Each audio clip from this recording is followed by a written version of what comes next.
Item ಯಾವುದೇ ಇರಲಿ try ಮಾಡಿ ಆಚಿ ಚಿಕನ್ ಮಸಾಲಾ. ಸರ್ ಅವ್ರದ್ದು ಆಡಿಯೋ ಇದರಲ್ಲಿ ನನ್ನ ಸೆಕೆಂಡ್ ಮೂವಿ ರಿಲೀಸ್ ಆಗ್ತದೆ ಅವ್ರ ಲೆವೆಲ್ ಅಲ್ಲಿ.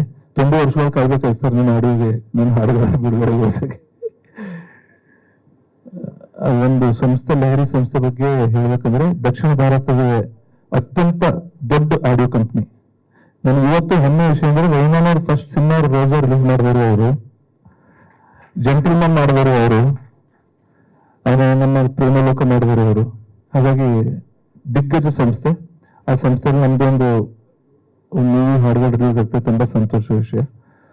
ನಂತರ ಸಿನಿಮಾಕ್ಕೆ ವಿಷಯ ಬರೋದಂದ್ರೆ, ಸಿನಿಮಾ ಮಲ್ಲಿಕಾರ್ಜುನ್ ಸರ್ ನನ್ನ ಹತ್ರ ಬಂದಾಗ ಹೇಳಿ, ಸರ್ ನಾನು ಉತ್ತರ ಕರ್ನಾಟಕದವನೇ, ನೀವು ಉತ್ತರ ಕರ್ನಾಟಕದವ್ರು ಅಂತ ಗೊತ್ತು, ಸರಿ ನಿಮ್ಮ ಹತ್ರ ಚಿತ್ರ ಸಂಗೀತ ಮಾಡಿಸ್ಬೇಕು ಅಂತ ಬಂದಿದ್ದೀನಿ ಅಂದ್ರು. ಖಂಡಿತ ನಾನು ಸರ್ ಟೋಟಲಿ ಫೋಕ್ ಸಾಂಗ್ಸ್ ಇದೆ, ಉತ್ತರ ಕರ್ನಾಟಕದ ಫೋಕ್ ಎಲ್ಲ ಇಟ್ಕೊಂಡು ಮಾಡೋಣ, ಪಕ್ಕ ಒಂದು ಫೋಕ್ ಮ್ಯೂಸಿಕ್ ಮಾಡೋಣ ಈ ಸಿನಿಮಾದಲ್ಲಿ. ಹಿನ್ನೆಲೆ ಊರಲ್ಲಿ ನಡೆಯುವಂತ ಕತೆ ಅಂತ ಹೇಳಿದ್ರು.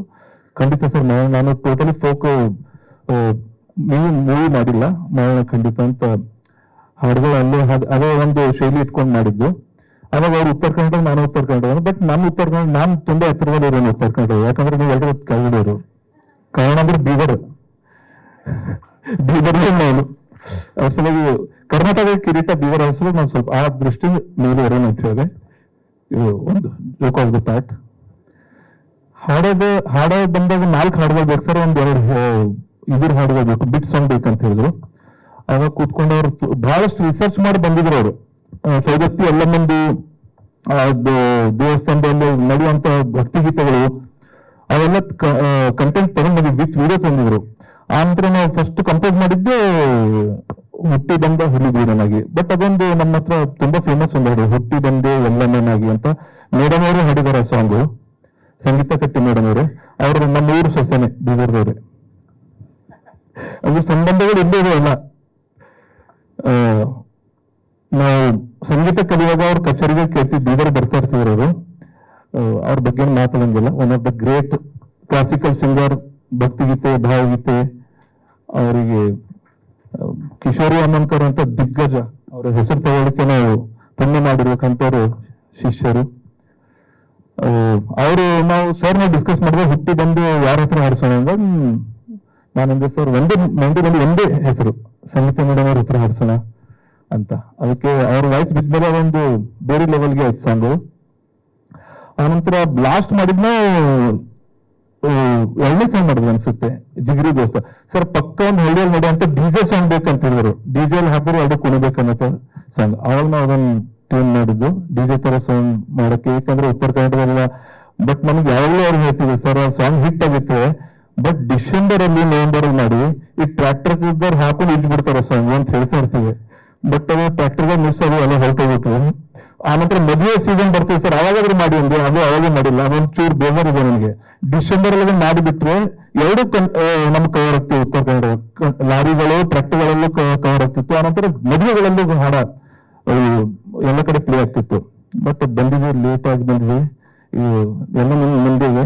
ನೀವೆಲ್ಲರೂ ಬಂದವರು ಎಲ್ಲರೂ ಪ್ರಮೋಟ್ ಮಾಡಿದ್ರೆ ದೊಡ್ಡ ಲೆವೆಲ್ ಹೋಗುತ್ತೆ. ನಮ್ದೆಲ್ಲ ಟೆಕ್ನಿಷಿಯನ್ಗಳು ಧನ್ಯವಾದ ಹೇಳ್ತೀನಿ. ಪ್ರೊವೈನರ್, ಸಾಂಗ್ ಪ್ರೊವೈನರ್, ಸಿಂಗರ್ಸ್, ಲಿರಿಸಿಸ್ಟ್, ಮತ್ತೆ ಮಿಕ್ಸಿಂಗ್ ಇಂಜಿನಿಯರ್ಗಳು ಎಲ್ರಿಗೂ ತುಂಬಾ ಸಪೋರ್ಟ್ ಮಾಡೋದು ಧನ್ಯವಾದ. ಇನ್ನೊಂದೇನು ಹೇಳ್ಬೇಕಂದ್ರೆ, ಈ ಸಾಂಗ್ ನ ಮಿಕ್ಸ್ ಮಾಡಿ ಆಲ್ಮೋಸ್ಟ್ 9 ತಿಂಗಳು ಸರ್. ನಾನು ನಿನ್ನೆ ರಾತ್ರಿ ಕೇಳಿದ ಮತ್ತೆ ನಾನು ಬೇರೆ ಹಾರ್ಡಿಸ್ ಕನೆಕ್ಟ್ ಮಾಡೋ ಸರಿ ಕೇಳೋಣ ಆ ಸಾಂಗ್ ಅಂತ ಕೇಳೋಗೆ ನಮ್ಗೆ ರಿವರ್ಬ್ ಚೂರು ಕಡಿಮೆ ಅನಿಸ್ತು ಎಲ್ಲ ಹಾಡುಗಳಲ್ಲಿ, ಓವರ್ ಹಾಡಲ್ಲಿ. ಮತ್ತೆ ನಾನು ಚೆನ್ನಾಗಿ ಇಂಜಿನಿಯರ್ ಫೋನ್ ಮಾಡಿ ರಿಕ್ವೆಸ್ಟ್ ಮಾಡ್ಕೊಂಡು ಬೇರೆ ಎಲ್ಲಿ ಸ್ಟುಡಿಯೋದಲ್ಲಿ ದಯವಿಟ್ಟು ನಾನು ಸಾಯಂಕಾಲ ತನಕ ಮತ್ತೆ ಸ್ವಲ್ಪ ರಿವರ್ಸ್ ಜಾಸ್ತಿ ಮಾಡಿ ರೀಮಾಸ್ಟರ್ ಮಾಡಿ ಅಷ್ಟು ಸಾಂಗ್ ಕಳಿಸಿ ಅಂತ ಹೇಳ್ಬಿಟ್ಟು ರಾತ್ರಿ 8 ಗಂಟೆ ಮತ್ತೆ ರೀಮಾಸ್ಟರ್ ಮಾಡಿ ಕಳಿಸಿದ್ದು. ಅಂದ್ರೆ ನಮಗೆ ಸಮಾಧಾನ ಆಗಿ ಬಿಡೋದಿಲ್ಲ. ಅವ್ರು ರಿಕ್ವೆಸ್ಟ್ ಮಾಡ್ಕೊಂಡು ನಿನ್ನೆ 8 ತಿಂಗಳು ಮುಂಚೆ ಮಾಡಿ ಮಿಕ್ಸಿಂಗ್ ಮಾಸ್ಟರ್, ಮತ್ತೆ ನಿನ್ನೆ ರಾತ್ರಿ ರೀಮಾಸ್ಟರ್ ಮಾಡಿ ನಿನ್ನೆ ರಾತ್ರಿ 8 ಗಂಟೆ ಕೊಟ್ಟಿದ್ದೀನಿ ಸಾಂಗ್ಸ್. ಇನ್ನೊಂದು ವಿಷಯ ಹೇಳ್ಬೇಕು, ಸಿನಿಮಾ ಬ್ಯಾಕ್ಗ್ರೌಂಡ್ ಮ್ಯೂಸಿಕ್ ಬಂದು ಧರ್ಮೇಶ್ವರ್ ಮಾಡಿದ್ದಾರೆ, ನಮ್ಮ ಸೀನಿಯರ್, ತುಂಬಾ ಚೆನ್ನಾಗಿ ಮಾಡಿದ್ದಾರೆ. ಪಿಕ್ಚರ್ ನೋಡಿದ್ದೀನಿ ನಾನು. ಒಂದು ಅಂಜನೀರ್ ಬಗ್ಗೆ ಒಂದು ವಿಷಯ ಹೇಳ್ತೀನಿ, ನನಗೆ ಹೇಳ್ಬೇಕನ್ನಿಸ್ತು. ಫಸ್ಟ್ ಪೋಸ್ಟರ್ ಬಿಟ್ಟಿದ್ರು, ರಿಯಲ್ ಸ್ಟಾರ್ ಅಂತ ಪೋಸ್ಟರ್ ಬಿಟ್ಟಿದ್ರು, ನನಗೆ ಶೇರ್ ಮಾಡಿದ್ರು. ನಾನು ಸರಿ ಇವೆಲ್ಲ ಬೇಕಾ ಅಂದೆ ನಾನು. ರಿಯಲ್ ಸ್ಟಾರ್ ಅದೆಲ್ಲ ನಾನು ನಿಜವಾಗ್ಲೂ ನಾನು ಅಂಜನೀರ್ ಗುರುತ ಹಿಡಿಯಲ್ಲ, ಅವ್ರ ಪರಿಚಯ ಇಲ್ಲ. ಇದು ರಿಯಲ್ ಸ್ಟಾರ್ ಎಲ್ಲ ಸರ್ ಡ್ರಾಮಾ ಅನಿಸ್ತದೆ, ಬೇಡ ತೆಗ್ಸಿ ಅಂತ ಹೇಳ್ತೀನಿ ಕೇಳಿ. ಅದು ಆನಂತರ ಹೇಳ್ತೀನಿ ವಿಷಯ. ಅವ್ರಂದ್ರೆ ಇಲ್ಲ ಸರ್ ಆ ಕಡೆ ಪಾಪ್ಯುಲರ್ ಇದ್ದಾರೆ ಒಂದು ಸ್ಟಾರ್ ಇದೆ ಇರ್ಲಿ ಅವ್ರದ್ದು ಏನೋ ಒಂದು ಇದೆ ಓಕೆ ಇರ್ಲಿ ಬಿಡಿ ಅಂತ ನಾನು ನೆಗ್ಲೆಕ್ಟ್ ಮಾಡಿದೆ. ಪಿಕ್ಚರ್ ನೋಡಿ ಸರ್ ರಿಯಲಿ ಹೇಳ್ತೀನಿ, ನಾನು 56 ಸಿನಿಮಾ ಮಾಡಿದ್ದೀನಿ ಸರ್. ಸಿನಿಮಾ ಸೆಕೆಂಡ್ ಹಾಫ್ ಅಲ್ಲಿ ಅಂಜಲ್ ಪರ್ಫಾರ್ಮೆನ್ಸ್ ನೋಡಿ 15 ನಿಮಿಷ ಆಗ್ತಿದ್ದೀನಿ ಸರ್. ನಾನ್ ಮಾಡಿದ್ದು ಎದೆ ತಟ್ಕೊಂಡು ಹೇಳ್ತೀನಿ, ನಾನು ಮಾಡಿದ 56 ಸಿನಿಮಾಗಳಲ್ಲಿ ಈಸ್ ದ ನಂಬರ್ 1 ಪರ್ಫಾರ್ಮರ್ ನಮ್ಮ ಸಿನಿಮಾಗಳಲ್ಲಿ. ಎಲ್ಲಕ್ಕಿಂತ ದೊಡ್ಡ ಸ್ಟಾರ್ಗಳು ಸಿನಿಮಾ ಮಾಡಿದ್ದೀನಿ. ಬಟ್ ಅಂಜಲ್ ಮಾಡಿದ ಪರ್ಫಾರ್ಮೆನ್ಸ್ ನನ್ನ ಲೆಕ್ಕದ ಫಸ್ಟ್ ನಂಬರ್ ನಾನು ಕೊಡೋ ರೇಟಿಂಗ್. ಪಿಕ್ಚರ್ ಕೂಡ ಅದ್ಭುತವಾಗಿದೆ. ಅದನ್ನ ಹೇಗೆ ಪ್ರಮೋಟ್ ಮಾಡ್ತಾರೆ ನನಗೆ ಗೊತ್ತಿಲ್ಲ. ಪ್ರಮೋಟ್ ಮಾಡಿದ್ರೆ ಪಿಕ್ಚರ್ ದೊಡ್ಡ ಹಿಟ್ ಆಗುತ್ತೆ. ಅದು ಪಿಕ್ಚರ್ ಸೋಲ್ಬಾರ್ದು, ಸೋತ್ ಅಂದ್ಕೊಳ್ಳೋದ ಕಾರಣ ನೀವೇ ಸರ್. ಓಪನ್ ಆಗಿ ಹೇಳ್ತಾ ಇದ್ದೀನಿ ನಾನು. ಇಷ್ಟೊಂದು ಒಳ್ಳೆ ಸಿನಿಮಾ ಇದೆ, ನೀವು ಪ್ರಮೋಟ್ ಮಾಡ್ಬೇಕು ಇದನ್ನ, ಹಾಡುಗಳನ್ನ ಪ್ರಮೋಟ್ ಮಾಡು. ಅದ್ಭುತ ಪಿಕ್ಚರ್ ಮಾಡಿ. ನಾನ್ ಮಾಡಿದ್ರಲ್ಲಿ ಎಲ್ಲಕ್ಕಿಂತ ಬೆಸ್ಟ್ ಸಿನಿಮಾ ಅದೇ ಹೇಳ್ತೀನಿ ಸರ್. 56 ಸಿನಿಮಾ ಮಾಡಿದ್ದೀನಿ. 56 ಸಿನಿಮಾದಲ್ಲಿ ಎಲ್ಲಕ್ಕಿಂತ ಬೆಸ್ಟ್ ಸಿನಿಮಾ ಇದೆ ನಾನು ಪರ್ಸನಲಿ ಒಪಿನಿಯನ್ ಇದೆ. ಅಂಜನ್ ಅವತ್ತು ಅಂಜನ್ ಮೀಟ್ ಮಾಡಿ ಫಸ್ಟ್ ಪಿಕ್ಚರ್ ನೋಡಿ ತಪ್ಕೊಂಡ್ಬಿಟ್ಟೆ. ಹೀಗೆ ನಿಮ್ ಬಗ್ಗೆ ನಾನು ಹೇಳಿದ್ದೆ, ನಾನು ನೆಗೆಟಿವ್ ಆಗಿ ಹೇಳಿದ್ದೆ. ಬಟ್ ನೀವು ಹೀರೋ ರಿಯಲ್ ಆಗಿ ಇವತ್ತು ಹೀರೋ ಕಂಡ್ರಿ, ನೀವು ಸ್ಕ್ರೀನ್ ಅಲ್ಲಿ ಕಂಡ್ರಿ ಅಂತಂದೆ. ತಪ್ಕೊಂಡ್ಬಿಟ್ಟು ವಿಶ್ ಮಾಡಿದೆ ಸರ್. ಈಗ ಗ್ರೇಟ್ ಪರ್ಫಾರ್ಮೆನ್ಸ್. ಈ ಸಿನಿಮಾ ಕಣ್ಣಲ್ಲೇ ಆಟ ಆಡ್ಬಿಟ್ಟಿದ್ರು ನೀವು. ಒಂದು ಹೊಸ ಆರ್ಟಿಸ್ಟ್ ಈ ತರ ಪರ್ಫಾರ್ಮ್ ಮಾಡೋದು ತುಂಬಾ ಅಪರೂಪ.